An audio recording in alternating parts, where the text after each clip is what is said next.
الله أكبر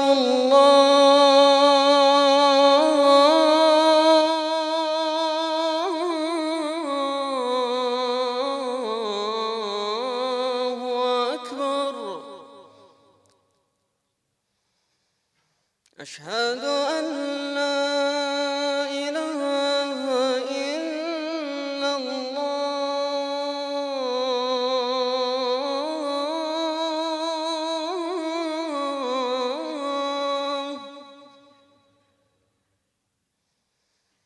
أشهد أن لا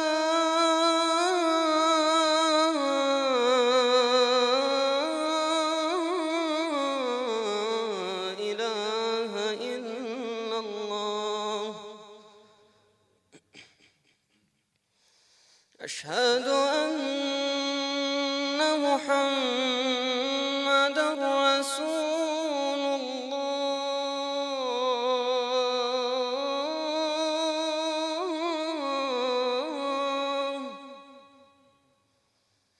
أشهد أن محمدًا رسول الله.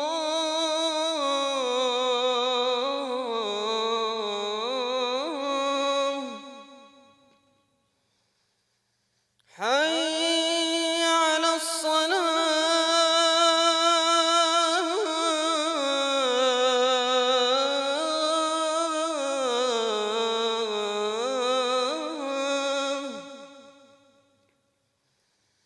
حي على الصلاة.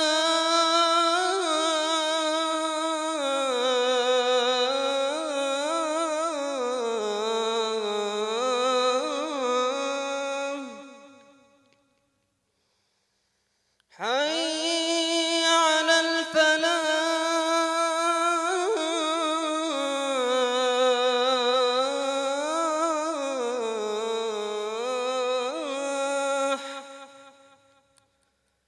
حي على الفلاح.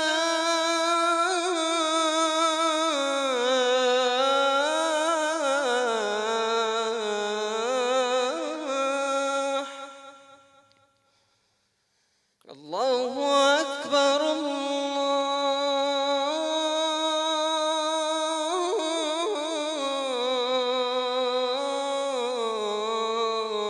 الله أكبر. لا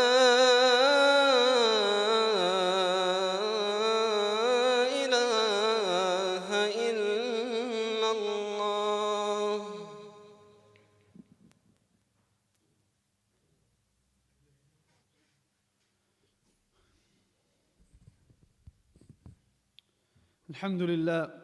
الحمد لله الذي لا تراه العيون ولا يصفه الواصفون ولا تخالطه الذنون ولا يخشى الدوائر، يعلم عدد قطر الأمطار وعدد ورق الأشجار وعدد ما أظلم عليه الليل وما أشرق عليه النهار، ولا تواري منه سماء سماء ولا أرض أرضا. اللهم أنت أحق من عبد وأحق من ذكر وأنسر من ابتغي وأرأف من ملك وأجود من أعطى وأوسع من سئل. أنت الفرد لا ند لك، وأنت الله لا شريك لك. كل شيء هالك إلا وجهك، لن تطاع إلا بإذنك ولن تعصى إلا بعلمك. تطاع فتشكر وتعصى فتغفر. القلوب لك مفضية والسر عندك علانية. الحلال ما أحللت والحرام ما حرمت، والدين ما شرعت والأمر ما قضيت. العبد عبدك والخلق خلقك والأمر أمرك، فأنت الله الرؤوف الرحيم. أما بعد، فقد قال الله تعالى في كتابه العزيز: أعوذ بالله من الشيطان الرجيم، بسم الله الرحمن الرحيم: ومن أراد الآخرة وسعى لها سعيها وهو مؤمن فأولئك كان سعيهم مشكورا.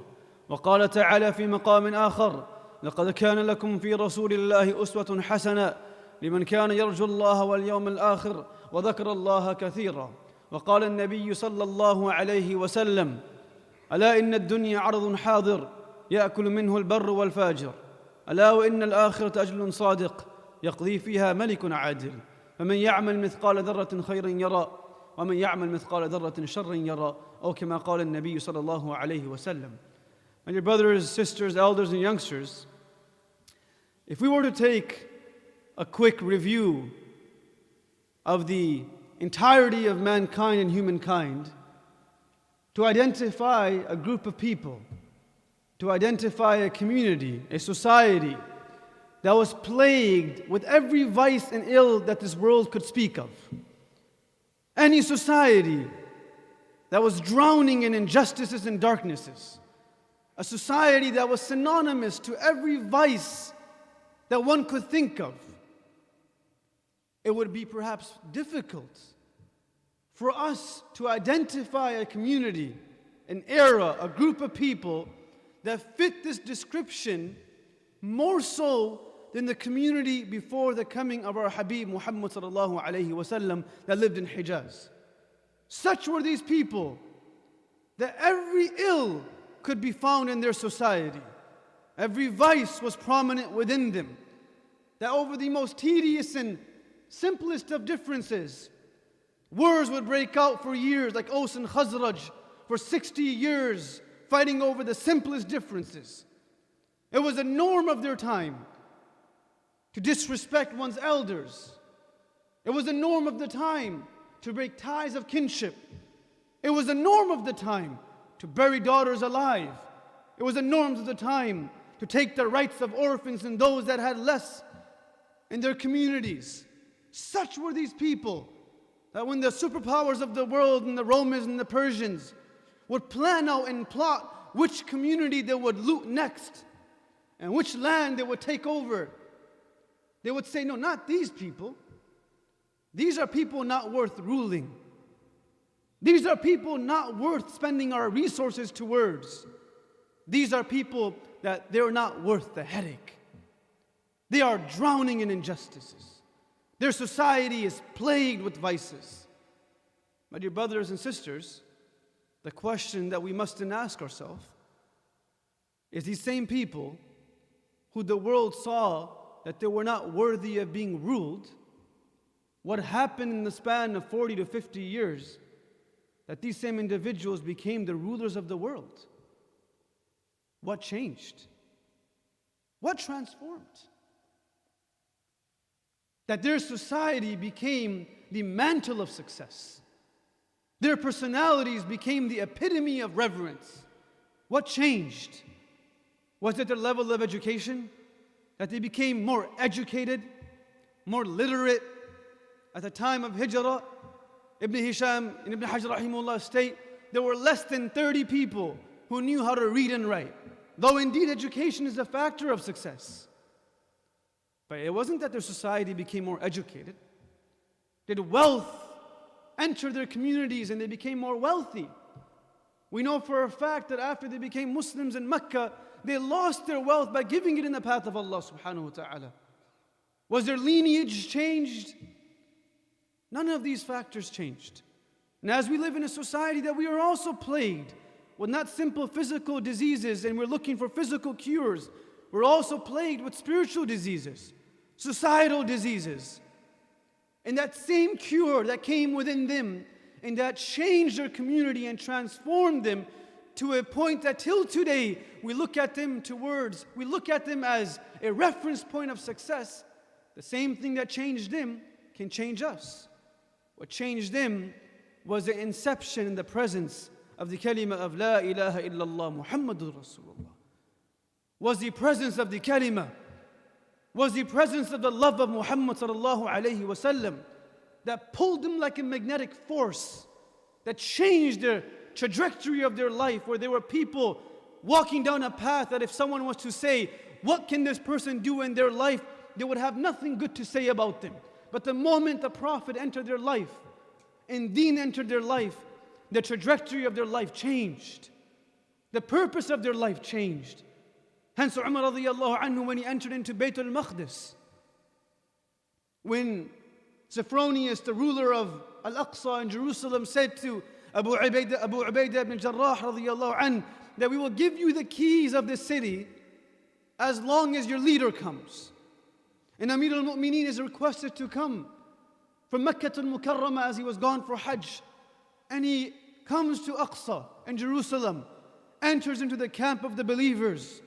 And he's preparing to go visit the leaders of the Christians. And he's dressed in shabby clothes, patched up, the lifestyle that he chose to live. And Abu Ubaidah ibn Jarrah radiallahu anhu says to him, Ya Amir al-Mu'mineen, أَيَنْبَغِي لَكَ أَن تُبَدِّلَ ثِيَابَكَ. Would it not be better if you perhaps change your clothes? Because you don't look the part. You are who you are, but you just don't look the part. In today's time, we are looking for those who look the part, rather than looking for those that have what it means to believe in Allah subhanahu wa ta'ala. You don't look the part. Change your clothes. Sophronius and the generals of the Christians are going to come with heaps of treasures and glitter and glamour, and you're going in these raggedy clothes. It's better if you change so you can represent what you stand for. How many times is it said to us, it doesn't suit you to look this way. It doesn't suit you to have this name. It doesn't suit you to believe in Mi'raj, that the Prophet could climb above the heavens in a span of a few moments of the night. It doesn't suit you to believe in it. You're so intellectual. You're born and raised in America, the land that allows you to think for yourself. It doesn't suit you to dress this way. He was told the same thing. And he said to Abu Ubaidah, Ya Aba Ubaidah, كنا أذل الناس فإن الله عزنا بالإسلام. Oh Abu Ubaidah, we were the lowest of people, have you forgotten? We were the lowest of people. We had no ambition in life. We had absolutely no trajectory of success. Our honor, our presence, our respect, our vigor came because of Islam. And it came because of Muhammad sallallahu alayhi wa sallam. فإن الله عزنا بالإسلام إن الدين عند الله الإسلام ألا إن كلمة الله هي العليا ولو ابتغينا العزة في غير الإسلام لأذلنا الله. If we were to search for a lifestyle that we believe can give us more purpose, can give us more honor, may it be education, may it be wealth, may it be family, may it be the reverence and the honor of people through any other form and factor, he says we will fall back flat on our faces. Because what got us here was the love of Allah subhanahu wa ta'ala. What got us here was the attraction that the Prophet ﷺ brought us towards. And now we cannot replace that. The Prophet ﷺ was able to attract them towards this beautiful paradigm of Islam through his love for them. And because of that, there was nothing that they were ready to sacrifice. There was nothing that they were ready to compromise for the love of Allah subhanahu wa ta'ala in the Prophet sallallahu alaihi wasallam. فَلَيْتَكَ تَحْلُو وَالْحَيَاةُ مَرِيرًا وَلَيْتَكَ تَرْضَى وَالْأَنَامُ غِضَابُ وَلَيْتَ الَّذِي بَيْنِي وَبَيْنَكَ عَامِرُ وَبَيْنِي وَبَيْنَ الْعَالَمِينَ خَرَابُ إِذَا صَحَّ مِنْكَ الْوُدُّ فَكُلُّ هَيٍّ وَكُلَّ الَّذِي فَوْقَ التُّرَابِ تُرَابُ مِنْهَا خَلَقْنَاكُمْ وَفِيهَا نُعِيدُكُمْ وَمِنْهَا نُخْرِجُكُمْ تَارَةً أُخْرَى إِذَا مَا النَّاسُ يَوْمَ الدِّينِ قَامُوا إذا ما الناس يوم الدين قاموا إلى الرحمن واجتمع الجميع ونادى المذنبون من الشفيع هناك يقوم أحمد في يديه لواء الحمد منعقد الرفيع صلى الله عليه وسلم. He pulled them, attracted them. Why else would they become Muslim? Becoming Muslim wasn't a popular choice at that time. It wasn't a choice that you would make to become more popular. It wasn't a choice that you would make to gain financially. It wasn't a choice that you would make to gain politically. It wasn't a choice that you would make to gain status. Rather, becoming a Muslim meant that I will leave everything else for this. And I will gain in the akhirah, and if Allah gives me in this world, I will take it. رِجَالٌ صَدَقُوا مَا عَاهَدُوا اللَّهَ عَلَيْهِ فَمِنْهُمْ مَنْ قَضَى نَحْبَهُ وَمِنْهُمْ مَنْ يَنْتَظِرُ. There are people who are truthful to their covenant to Allah. Some are such that Allah shows them the fruits of their reward in dunya, and Allah gives them in the akhirah as well. تُؤْتِي أُكُلَهَا كُلَّ حِينٍ بِإِذْنِ رَبِّهَا. Others are just waiting for it. Others are waiting for it in the akhirah. The Prophet ﷺ embodied a level of honesty and truth and love for these people through the love of Allah subhanahu wa ta'ala, that they had absolutely no other choice but to become Muslim. Ibn Hajar rahimahullah says more than 33 people became Muslim just by looking at the Prophet sallallahu alaihi wasallam, just by seeing his beautiful face. Where Hassan ibn Thabit radiallahu anhu says, when the Prophet sallallahu alaihi wasallam came to Medina, the religious authority, which were the Jews of Medina, they came to me and they said, at this time he was not a Muslim. They said to me, that, "Oh Hassan, this man has come to our city and he's taken over. We thought he was only coming for political gain, but he's also coming as a religious leader. So we want that when he walks down this hill, and all of us are sitting here and standing here, we want you to say something that will make him look bad, that will tarnish his reputation, that will blemish him, and people will see him to be tainted and not the perfect embodiment of a human that he indeed is."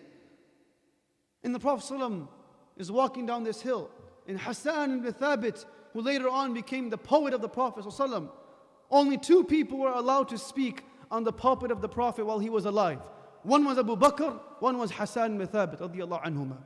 He is standing there waiting for the Prophet to come, preparing in his mind something that can tarnish him and that can remove his respect.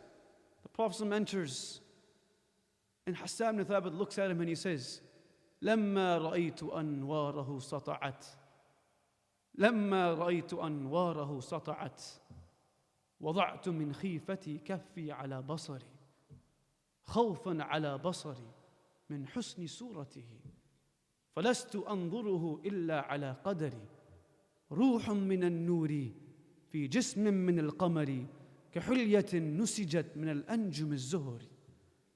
Sallallahu alayhi wa sallam.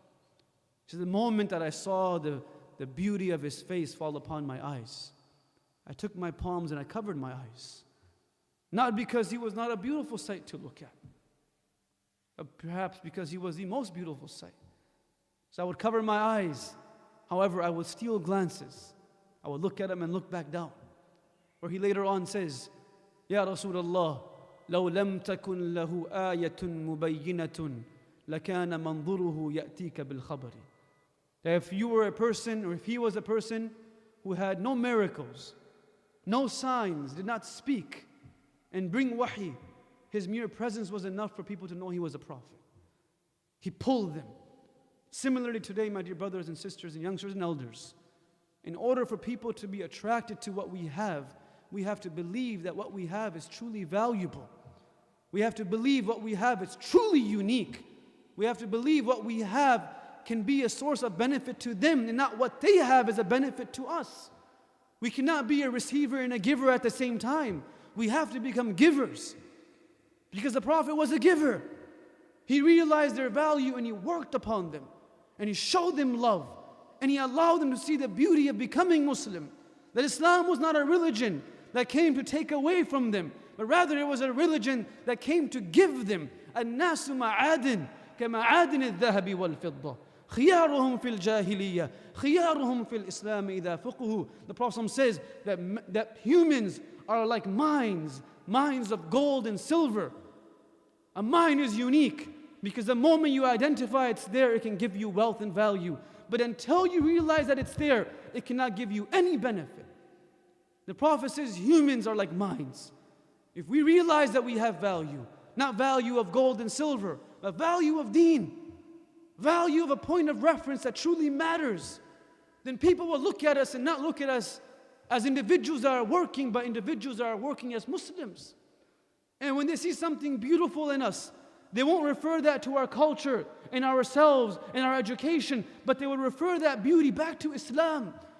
Because everything that we have that is beautiful came from Allah. And everything that we have that is commendable came from our sunnah. خِيَارُهُمْ فِي الْجَاهِلِيَّةِ خِيَارُهُمْ فِي الْإِسْلَامِ. The best amongst them in Jahiliyyah became the best in Islam. Because Islam did not come to take anything away. It came to give.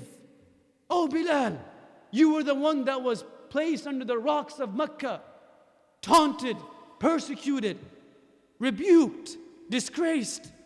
Now we enter Mecca as the conquerors of Mecca. Oh Bilal, I remember the moments and the days that I saw you being persecuted for saying Allah and Allah. Today you will climb the Kaaba and call the adhan. Prophet gave value to people. And he showed them love. Because of that, they were forced to understand the beauty of our religion.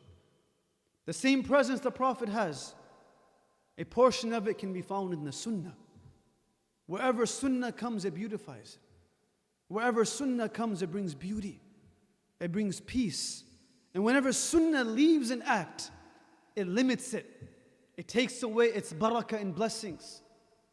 There was a companion, I'll end with the story, by the name of Abdullah, radiyallahu anhu. Scholars and muhaddithun differ in regards to what his last name was. He was from Ta'if. When the Prophet ﷺ went for Ta'if and was persecuted and pelted and banished from the city, there was a youngster that saw him. And he said to his uncle that, let me go with this man. Let me follow him. And the uncle said, if you leave, you will have nothing left for you. Meaning, I'll take all your allowance, your money, your support, so you'll be stuck.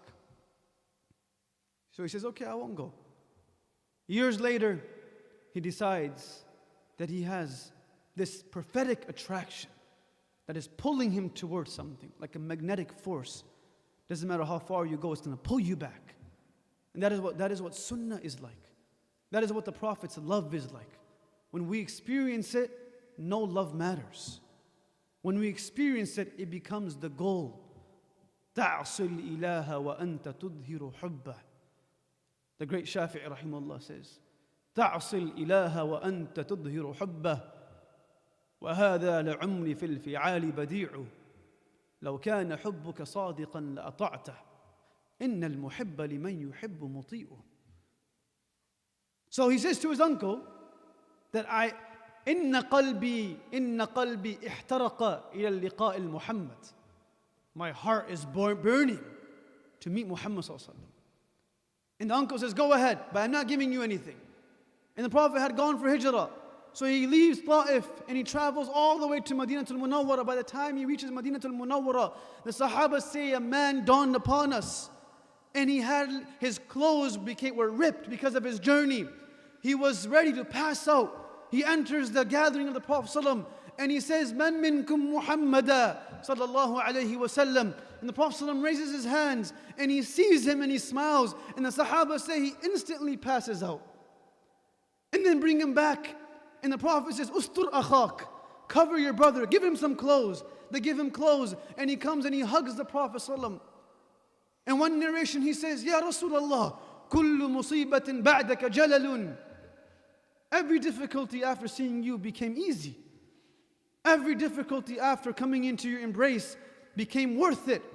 As we will inshallah say on the day that we see him on the Hawd of Kawthar. Years later, the battle of Tabuk takes place. And the Prophet ﷺ takes him on this journey. And he says, Ya Rasulullah, ud'u Allah. Pray to Allah that I am given shahada in martyrdom. The Prophet says in response to this, Allahumma inni as'aluka an yahfadahu min suyuf al-kuffar. Oh Allah, I ask you to protect him from the swords of the non-believers. He says, Ya Rasulullah, ma had dua. I ask you to pray that I become shaheed. And you're making the opposite dua. He says, Ya Abdullah, there are different ways to become shaheed. And he mentions 5 different ways that a person can become shaheed, such as falling off their horse, getting into an accident. On the journey back from Tabuk, this man fell off his horse and he became shaheed. In the middle of the night, Abu Musa al-Ash'ari radiyallahu anhu says, the great companion that came from Yemen, one of the greatest scholars of our religion, he comes, he says, in the middle of the night, I see from my tent that there is a lamp that is lit. And I come outside of my tent and I see 3 people standing at a distance and digging a grave. And I watch from a distance. They finish digging the grave. And I see as I come closer that there is Muhammad sallallahu alayhi wa sallam. There is Abu Bakr and Umar radiyallahu anhuma standing there. They finish digging the grave. And I see our Prophet enter the grave himself, asked for the body, and puts the body inside. And then he stays in the grave for a few moments. Then he covers the grave and stands there and he looks up to the heavens and he says, Ya Rabb, Allahumma inni oh Allah, ushhiduka, Allahumma inni ushhiduka ala anni radin bihi فَرْضِي بِهِ. O Allah, make you a witness that I am pleased with him. O Allah, you also be pleased with him. And every single one of us that were watching this scene unfold, after Fajr Salah, we all had these same words leaving our lips. يا ليتنا كنت مكانا. يا ليتني كنت مكانا. How I wish I was in his place. That the Prophet said that about me. And we later found out it was that same Abdullah who traveled from Ta'if, came to Mecca, and now the Prophet is saying that I'm pleased with you. This is the prophetic pull. It is our responsibility as believers that people are able to see the beauty of our Prophet through the sunnah that we embody. And if we don't embody it, then the onus falls upon us, and we are the last sailors that have left the sea. And if our ship drowns, there's no one behind us. May Allah give us the ability to fall in love with the Prophet ﷺ. Allow his love to embody within our lives and be contagious to those that are around us. Make us amongst those that can be raised with the Sahabas and our Habib ﷺ on the Day of Judgment. And allow us to be blessed with his shafa'ah in the mercy of Allah subhanahu wa ta'ala. Wa akhu da'an alhamdulillahi rabbil alameen.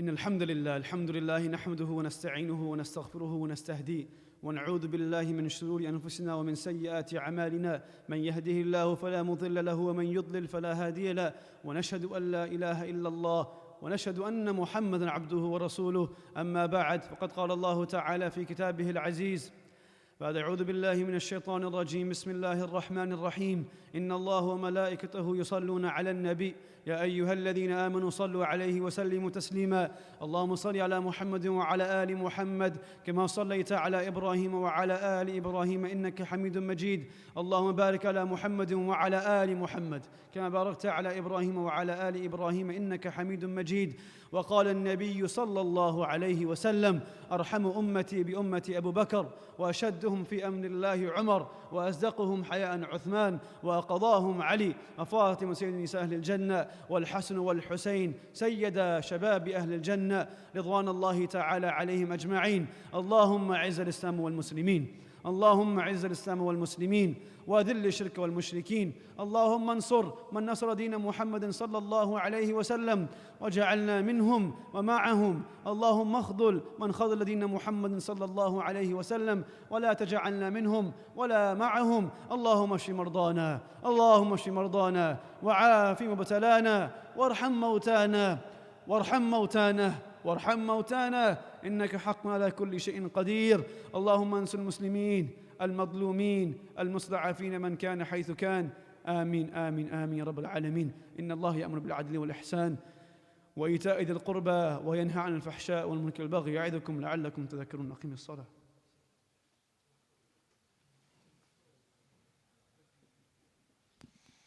الله